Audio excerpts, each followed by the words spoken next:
bohong. Aku hanya memikirkan satu peraturan penting. Kenapa kau lakukan hari ini kalau kau bisa melakukannya besok? Few moments later.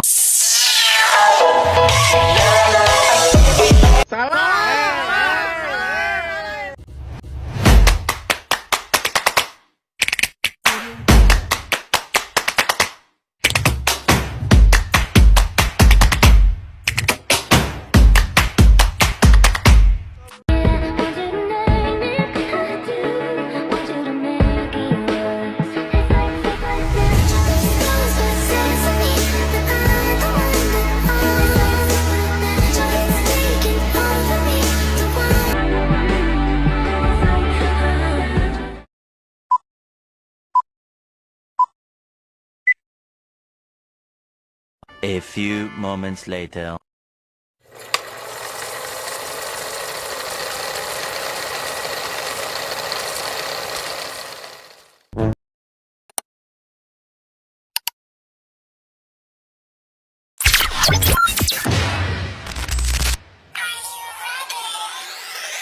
Assalamualaikum warahmatullahi wabarakatuh.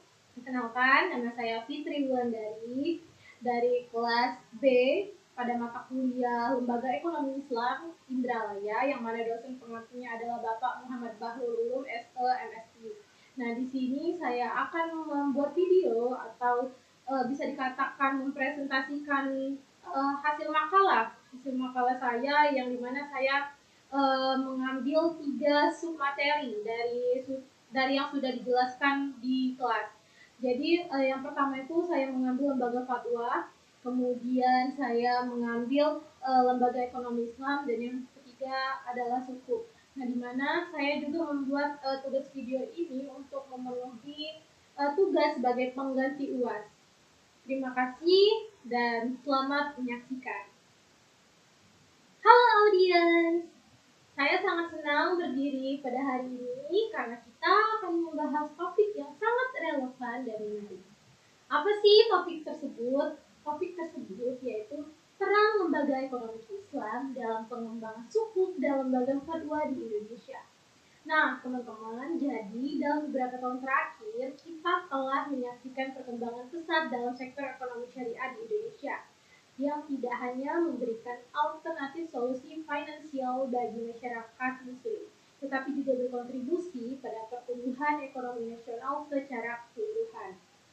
Nah, di Indonesia merupakan negara dengan populasi muslim terbesar di dunia, yang mana memberikan peluang luar biasa untuk pengembangan ekonomi syariah. Nah, dalam presentasi ini, saya akan membahas 3 aspek penting yang saling terkait.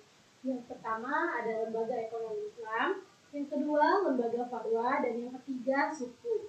Nah, ketiga elemen ini memiliki peran yang signifikan dalam mendorong pertumbuhan ekonomi adil, inklusif, dan berkelanjutan. Nah, yang pertama-tama kita akan membahas tentang lembaga ekonomi Islam. Jadi, lembaga ekonomi Islam bertugas untuk mengembangkan sistem keuangan yang sesuai dengan prinsip syariah, yang mana mencakup berbagai institusi seperti bank syariah, ada asuransi syariah, dan lembaga keuangan mikro.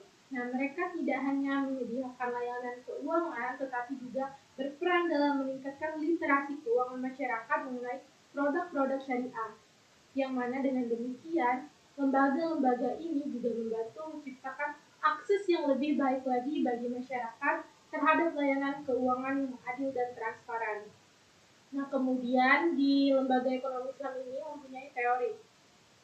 Jadi apa sih teori lembaga ekonomi Islam? Teori lembaga ekonomi Islam ini dia berfokus pada prinsip-prinsip dasar yang harus dipegang oleh semua lembaga yang beroperasi dalam kerangka syariah, yang mencakup ada beberapa prinsip. Maka di sini saya akan menjelaskan. Yang pertama itu ada prinsip keadilan.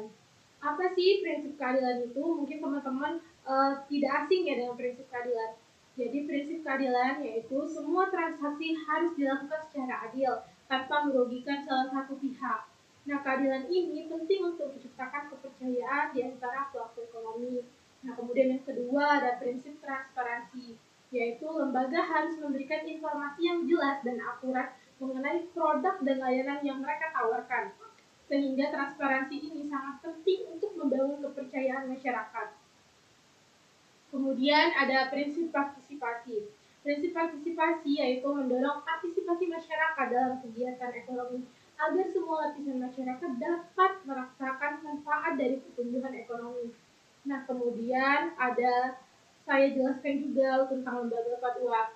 Nah, selanjutnya kita akan membahas lembaga fatwa ini teman-teman, terutama yang sering kita dengar yaitu Majelis Ulama Indonesia atau biasa kita singkat dengan MUI. Nah, jadi MUI ini berfungsi sebagai otoritas yang memberikan panduan hukum Islam dan menjawab berbagai pertanyaan yang dihadapi umat. Salah satunya yaitu mengeluarkan fatwa. MUI juga memberikan sertifikasi halal yang penting bagi industri makanan dan produk halal lainnya. Nah, dengan demikian, lembaga fatwa ini berperan dalam menjaga akidah umat dan meningkatkan literasi keagamaan di Indonesia. Nah, sama halnya seperti lembaga ekonomi Islam tadi, lembaga fatwa ini juga mempunyai teori. Teori lembaga fatwa juga mengedepankan pentingnya fatwa sebagai pedoman hukum dan moral bagi umat. Yang mana teori lembaga fatwa ini juga mencakup beberapa aspek.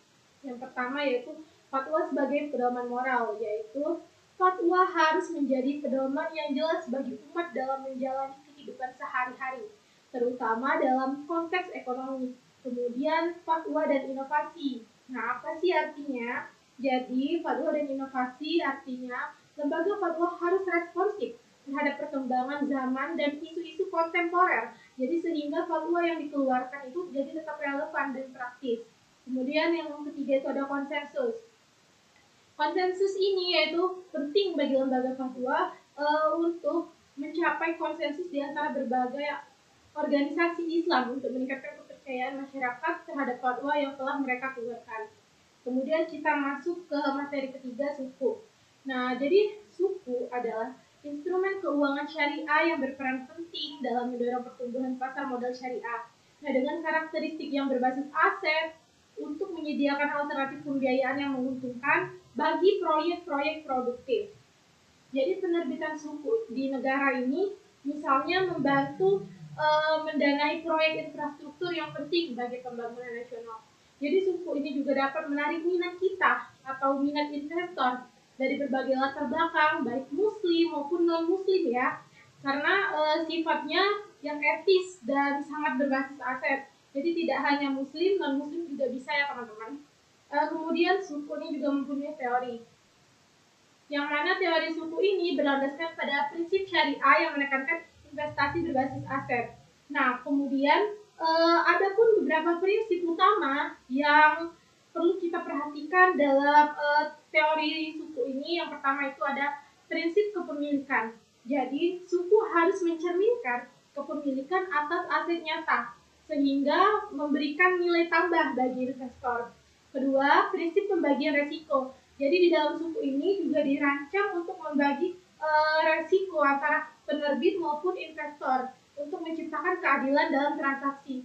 Kemudian ada prinsip transparansi. Nah, ini prinsip yang sangat penting teman-teman. Informasi yang jelas mengenai struktur suku dan proyek yang didanai harus disediakan dan meningkatkan kepercayaan investor. Nah, kemudian di sini juga saya akan menjelaskan studi kasus ya. Kita lihat di penerbitan suku nih teman-teman. Jadi pada tahun 2018 pemerintah menerbitkan suku negara untuk membiayai proyek infrastruktur seperti pembangunan jalan tol dan sekolah. Nah, dalam penerbitan ini pemerintah menawarkan imbal hasil yang menarik bagi investor. Dan semua transaksi ini dilakukan sesuai dengan prinsip syariah ya teman-teman. Nah, jadi suku ini tidak hanya mendukung pembangunan infrastruktur yang tadi, tetapi juga suku ini memberikan dampak yang positif terhadap perekonomian lokal. Nah, kemudian ada proyek-proyek yang dibiayai oleh suku ini menciptakan lapangan kerja, jadi membantu orang lain teman-teman ya, dan meningkatkan akses masyarakat terhadap fasilitas publik. Nah, kemudian keberhasilan penerbitan suku ini juga menunjukkan potensi besar untuk instrumen keuangan syariah dalam mendukung pembangunan ekonomi. Nah, kemudian ada inisiatif pemerintah. Jadi pemerintah ini juga ikut andil dalam program tersebut. yaitu memiliki peran penting dalam mendukung pengembangan lembaga fatwa maupun suku tadi ya. Jadi melalui regulasi yang jelas seperti yang sudah tertera dalam Undang-Undang Nomor 19 Tahun 2008 tentang suku negara, pemerintah menciptakan kepastian hukum bagi investor. Selain itu, berbagai inisiatif seperti pengembangan terhadap pasar modal syariah, kemudian menunjukkan komitmen pemerintah untuk memperkuat sektor ini, kerjasama antara lembaga pemerintah dan organisasi Islam juga sangat penting untuk memastikan bahwa kebijakan yang diambil dan dalam mengakomodasi kebutuhan masyarakat. Nah, jadi begitu ya teman-teman untuk contoh kasusnya. Kemudian jika tadi kita membahas tentang inisiatif pemerintah, kemudian ada prospek dan inovasi. Kita beralih ke masa depan. Jadi di masa depan, lembaga fatwa dan suku ini diharapkan dapat beradaptasi dengan perkembangan zaman. Nah, beberapa inovasi yang dapat diterapkan sebenarnya ada beberapa, cuma di sini saya highlight sedikit. Yang pertama itu suku hijau. Nah, apa sih suku hijau itu?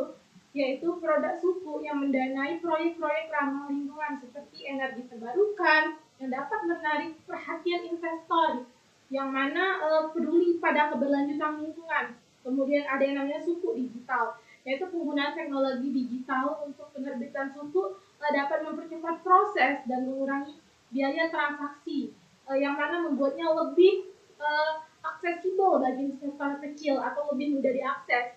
Kemudian ada peningkatan literasi keuangan syariah juga sangat penting. Edukasi dan pelatihan mengenai produk keuangan yang harus diperluas ke berbagai lapisan masyarakat. Nah, kampanye informasi yang efektif dapat membantu masyarakat memahami manfaat dan cara berinvestasi dalam suku dan produk keuangan syariah lainnya ya teman-teman. Kemudian di sini dapat saya simpulkan ya teman-teman dari hasil pemaparan saya yang lumayan cukup panjang. Dengan semua yang telah saya bahas, saya dapat menyimpulkan bahwa lembaga fatwa adalah lembaga ekonomi. Menyimpulkan bahwa lembaga fatwa, lembaga ekonomi Islam dan suku saling berinteraksi untuk memperkuat pengembangan ekonomi syariah di Indonesia. Nah, ketiga elemen ini tidak hanya penting untuk pertumbuhan ekonomi, tetapi juga untuk menciptakan masyarakat yang lebih adil dan sejahtera. Nah, dengan kolaborasi yang baik ini antara lembaga-lembaga ini juga, Indonesia memiliki potensi untuk menjadi pusat ekonomi syariah global. Jadi teman-teman, tidak hanya itu, kita juga mempunyai saran nih. Ada saran di akhir presentasi saya, yang mana saran ini juga menurut saya perlu dipertimbangkan, baik untuk kita maupun untuk pemerintah. Yang pertama itu kita harus meningkatkan literasi masyarakat nih terhadap produk keuangan syariah dan fatwa, yang mana agar lebih banyak orang memahami manfaatnya. Kemudian yang kedua itu kita harus mendorong inovasi dalam produk suku untuk memperluas pilihan bagi investor dan menarik lebih banyak partisipasi. Nah, kemudian ada yang terakhir itu kita harus memperkuat regulasi dan tata kelola lembaga fatwa untuk menjawab tantangan kontemporer dan memastikan kepercayaan masyarakat. Mungkin sebanyak presentasi saya cukupkan. Jika ada salah saya mohon maaf. Saya akhiri. Wabillahi taufiq wal hidayah. Wassalamualaikum warahmatullahi wabarakatuh.